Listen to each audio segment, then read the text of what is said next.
but instead want to do it on a guy with a big ass shotgun and a fucking sword, this guy's gonna be your guy. But Bagoosh, get one shot. Alrighty, yo, what is up, Knights? Just Rick here, back with some more DFO Blitz. This time on my troubleshooter, also known as Jerry's favorite character or agent or whatever. But anyway, guys, we are currently playing the troubleshooter, and we've got a Dusky West set, and pretty much everything else that I'd say is standard for what I get for all of my characters. Okay, they get a Dusky West set. They'll probably get an epic from the TOA or the TOD if I really like them. In this case, in all of my agents' cases, they have the crafted weapon level 90, as well as a Great Glory Bracelet, and then I picked up the fish accessories to round them off. Also, another thing of note is that it's really cheap now to pick up the mix magic stones, since they're dropping from the new interdimensional rift. So I've pretty much gone through painstakingly on all my characters and picked them up. One of those, I just decided to get fire damage on this guy because it makes the most sense, I guess. I don't know. There wasn't really much choice I had to make, although yes, and I am inflicting fire damage. That's kind of the nice thing about the crafted weapons, is that you can always choose what element type you want as well as what proc effect. Now, I do have the manual proc effect. That is, well, I guess I'll show you guys in dungeon as we go into soon to be one of my favorite dungeons in the game, just because I'm farming it so much. This is like my equivalent of Grandine. But if I press the equipment button, I'll do a fire attack, and you guys can see there. Most of the time when you pick a crafted weapon and you have a chance to choose whatever proc effect you want, the best one is probably the concentrated fire one. It says that, you know, it's concentrated towards one location, but what you got to understand is generally that's good enough to hit most enemies nearby. But the cool thing about the proc effect is that you can activate it when you want, and you can kind of do it forcefully if you're doing some kind of grinding content. You know, I'm not saying I suggest it, but you know, I kind of got allowed to play around with some of my other characters, and I think it's a pretty decent one. The only thing is it's hard to know when this proc effect is available all the time, so just something I thought it's a pretty cool one. You know, it's enough to kill trash mobs, and at least when we're doing this kind of bloody lane content, it's enough to kill those guys as well. So I kind of like it having it on cast. I have it on a few of my characters who have a lot of AoE, and this guy has a lot of AoE. Okay, not my cup of tea. I just say that right off the bat. I had no problem leveling this guy. In fact, when I was leveling him, I honestly felt like I had an easier time playing him than I did my Secret Agent. I feel like Secret Agent just needed a little bit of time to start up. And this guy, he was a little bit more, you know, he had better AoEs, and the skills that he did have kind of killed in one hit as long as we were leveling. Now we're kind of doing this content and we're already geared out, and the Secret Agent is definitely showing his power. It's not as weak as it was when I was leveling, but in this case, you know, he's still doing the same thing he's been doing ever since he was leveling. It didn't take very much gear. When I got the gear, he got even stronger. So what is this guy's called to think? So in party settings, and I like mentioning this now because it's kind of interesting to know what they are designed to do, not necessarily what you will end up doing when you get some gear, because my guess is you'll still be able to do a lot of damage regardless of what character you play in DFO. But what he's designed to do is holding, and he's really good at it. It's kind of weird. They kind of gave that ability to two different agents. This guy has holding potential right here with a lot of his skills. That skill right there that he just threw out did a decent amount of damage, as well as holding. Decent grouping right there with that skill.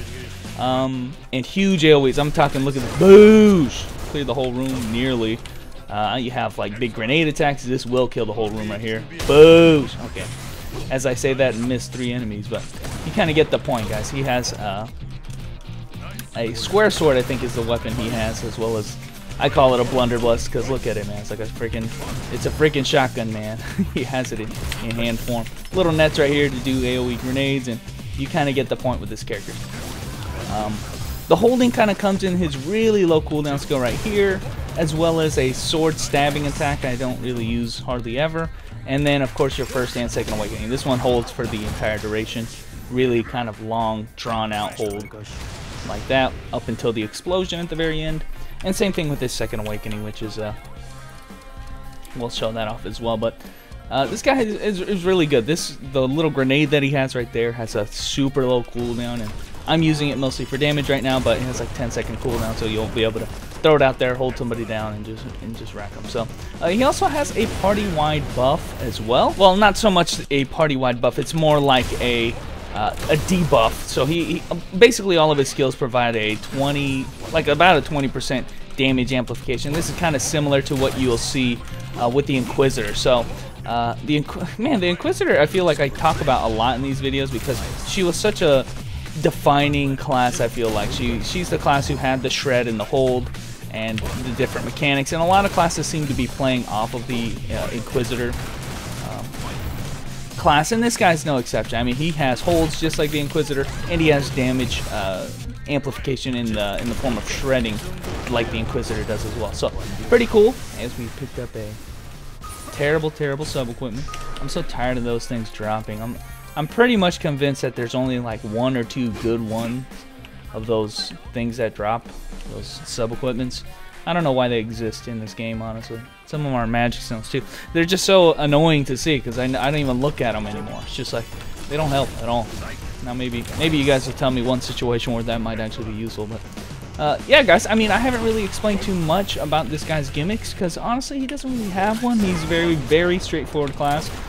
What he does really well though. That's kind of why I appreciate him. He does have very high impact skills. I think a lot of people kind of talked about why they like the Vanguard class. Okay, the Vanguard is the Lancer class who uses the spear, or the halberd, excuse me. He uses the halberd, and he has high impact on all of his skills. Well, this guy, much the same. All of his skills, whoa, big explosions. Has big slamming attacks. So I kind of maxed both of my slamming attacks. I don't know if that's recommended, but those, you get like a 3-hit combo. Slamming attack, I'm going to use a 2A right here. Landmine, just pull the plug, and yeah, we ain't over yet. Dude, this guy's suicidal, man. Blowing up everything in his face. He doesn't care. Talking a little bit about this dungeon, why I like it, I mentioned, hey, I love this. Is starting to turn one of my favorite dungeons. It's the Terranium. The Terranium is a very versatile kind of item. You can use it even though, I mean, you can use it directly to sell for it. That's kind of the main thing people think about is they're going to just use it to sell items or sell directly for gold at the NPC. I don't actually recommend that. I suggest keeping it for either you need them to farm Econ, and most importantly, you need them for loot. So the nice thing is, even though they are a character-bound item, you can transfer them over indirectly by buying entry tickets or something of the sort on this character, and then trading it to another one. So regardless of what character you're farming on, this item's useful, the Terranium, and you get a lot of them here. I mean, the runs are very efficient, especially has a lot of room-wide clears. Boosh! I'm talking about with the impact, guys. He has some good-ass slam attacks. Pretty satisfying slam attacks, too, I must say. I gotta say, another reason why I kind of like leveling this guy at the time was that you know, I started to not like a lot of the secret agent skills, and in this case I pretty much had no problem with hardly any of the troubleshooter skills. I kind of like using all of them. Some of them have like relatively long animations, like this big shotgun skill, but it's huge damage, or this grenade throwing skill, you can't really cancel it, you gotta wait for it, but the effectiveness is kind of worth the time. I think some other skills are needlessly long for no reason, where I feel like, you know, for what it does, it's definitely worth the wait time. You know, it's good enough. So, boosh. Like I said, it gets that impact feel going. So, you know, it'd be weird if I just casted a skill as strong as that big shotgun and not have it take a few seconds. You know, the one weird thing I gotta call this guy out on, and I do have an awesome Western costume on him, is his rolling move. Has super armor on it, but you turn into this little like Samus ball. I called it, while I was leveling, I called it the fetus roll, because why does he roll up like that? Who does that? That's not how people roll. He rolls up into a little fetus, and that's his roll.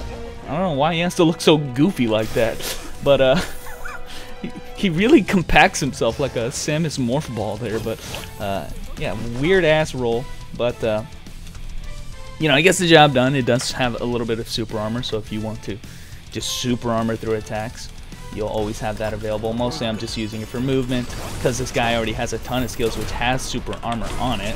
You know, that skill right there, the entire duration has super armor. Most of his slamming type attacks where he's just slamming the sword down has super armor. So it's not like he was in any lack of super armor. It's just nice to have one on very low cooldown and not be interrupted. So,